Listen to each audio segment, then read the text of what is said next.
Bonjour, alors il y a pas une éternité mais 2 ans de ça je pense, je vous avais présenté Kondar dans ces 2 versions qui existaient dans la collection Robotech Defenders de Revell, collection de maquettes qui date de 1985. Je vous l'avais présenté au 1.72, je vous l'avais présenté au 1.48 et là j'ai mis la main sur cette maquette neuve sous boîte. Alors que je ne vous avais pas présenté la boîte et je me suis dit que c'était l'occasion qui faisait le larron. Et je tiens à remercier d'ailleurs à ce niveau Gélios qui m'a trouvé l'annonce sur Vinted. Coucou Gélios. J'ai négocié le prix. J'ai eu la maquette pour quoi 15 €. Donc j'en suis très content. Et je l'ai pris tout simplement parce que bon, au départ je me disais bon c'est bon quoi, je l'ai eu en 85.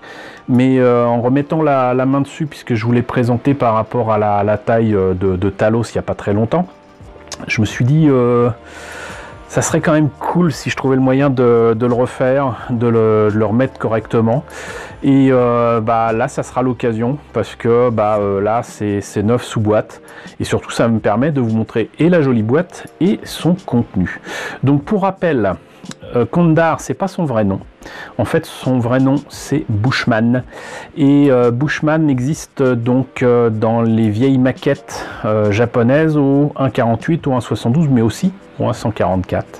Normalement c'était chez Takara mais je me suis rappelé après coup qu'a priori il y avait une collection aussi chez Doyusha.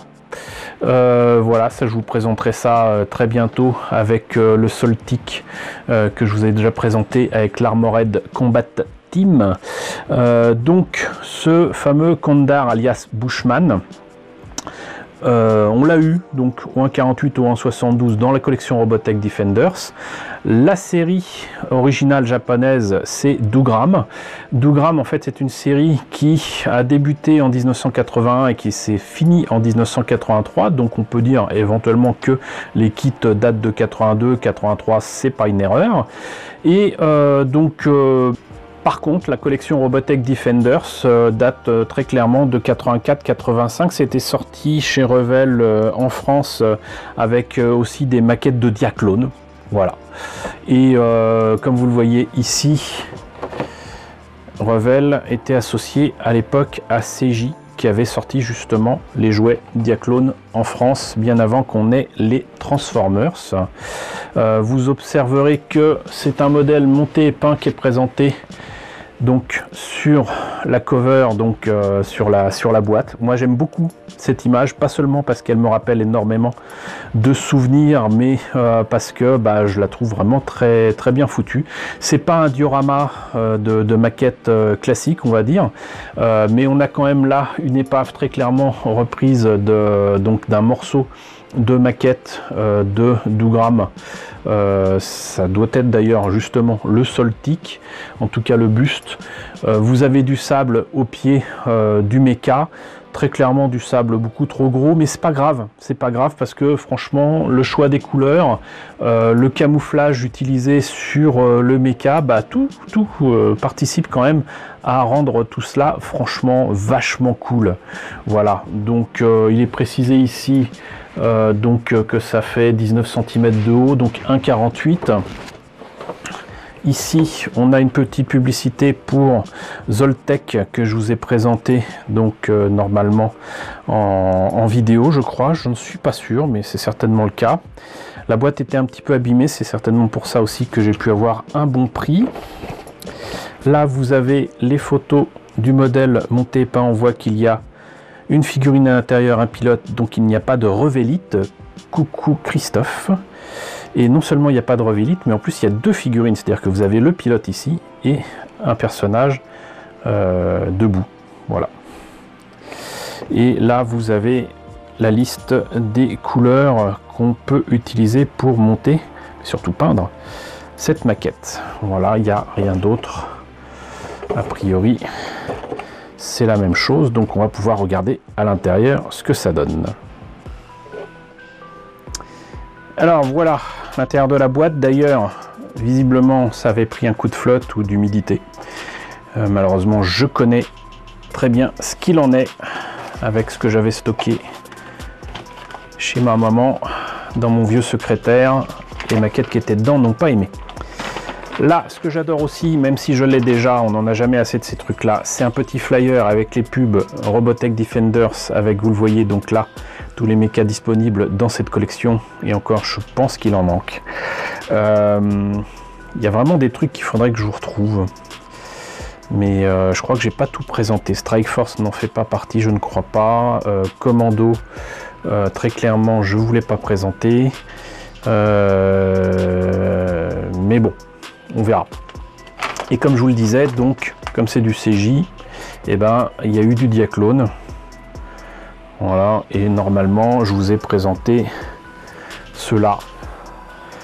Et il n'y a que Micro Robot 3 que j'ai dans cette collection-là. Le Micro Robot 1, j'ai jamais mis la main dessus. Et normalement, je dois avoir F1 Robot et Drill Robot, mais en loose, que j'avais trouvé en vide-grenier. Voilà, donc ça fait toujours plaisir, et surtout ça date de 1985, donc ça a quand même 35 ans. La notice, donc noir et blanc. Les pièces en présence, il n'y en a pas énormément. On commence par les mains qui, je dois bien l'avouer quand même, ressemblent à rien. On peut quand même faire une main fermée, une main ouverte qui tient le flingue, je crois.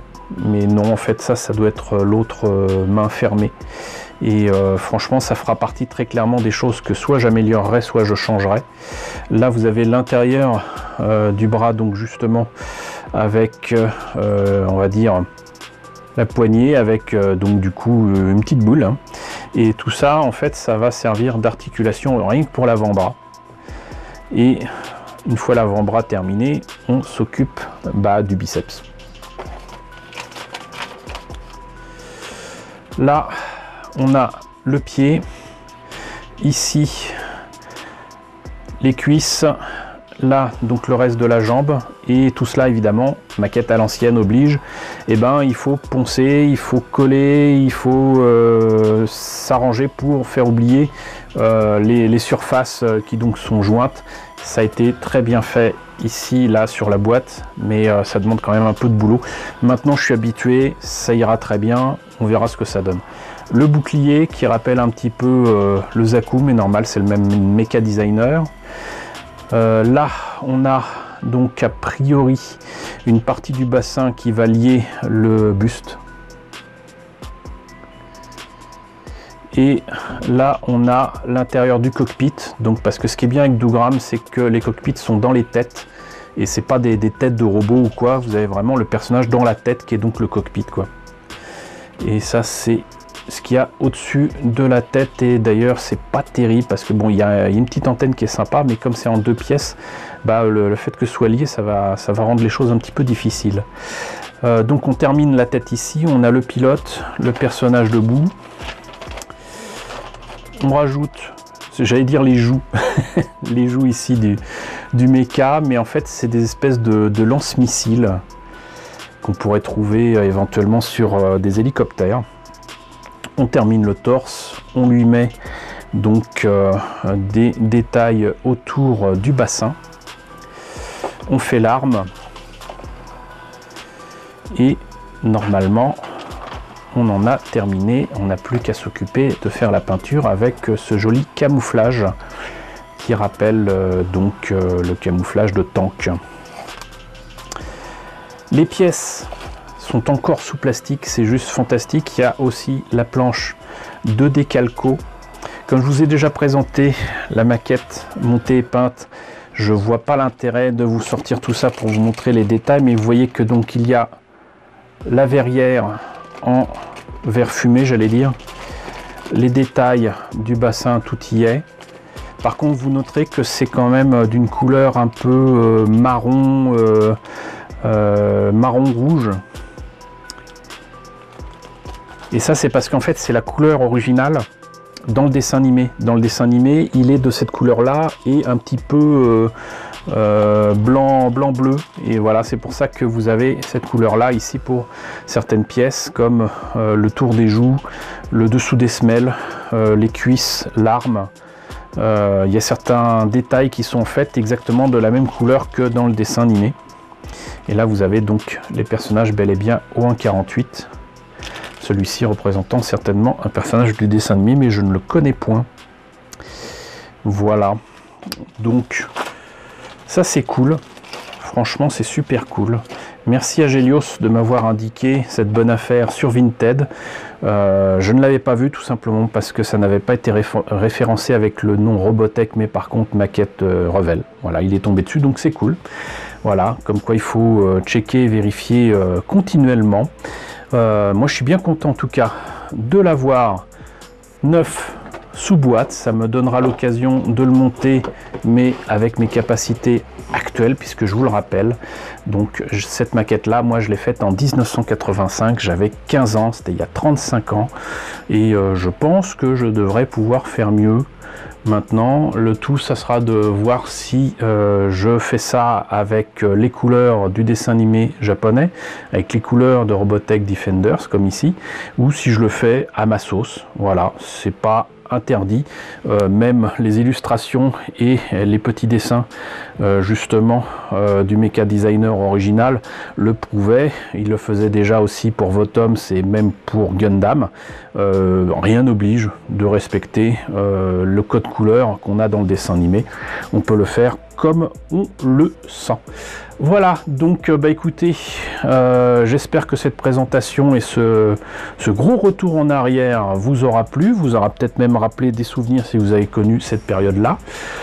N'hésitez pas à me dire ce qu'il en est dans la section commentaires, n'hésitez pas à liker, n'hésitez pas à partager, n'hésitez pas à vous abonner si ce n'est pas déjà le cas. Coucou aux nombreux abonnés qui nous ont rejoints ces derniers temps, bienvenue ici. Coucou aux grands anciens qui me suivent depuis plus de 4 ans. Pour les 5 ans, il faudra attendre novembre. Surtout, prenez soin de vous. Je vous laisse avec la liste des contributeurs de la chaîne et je vous dis donc à très bientôt, j'espère, pour la présentation de nouveaux kits Robotech Defenders.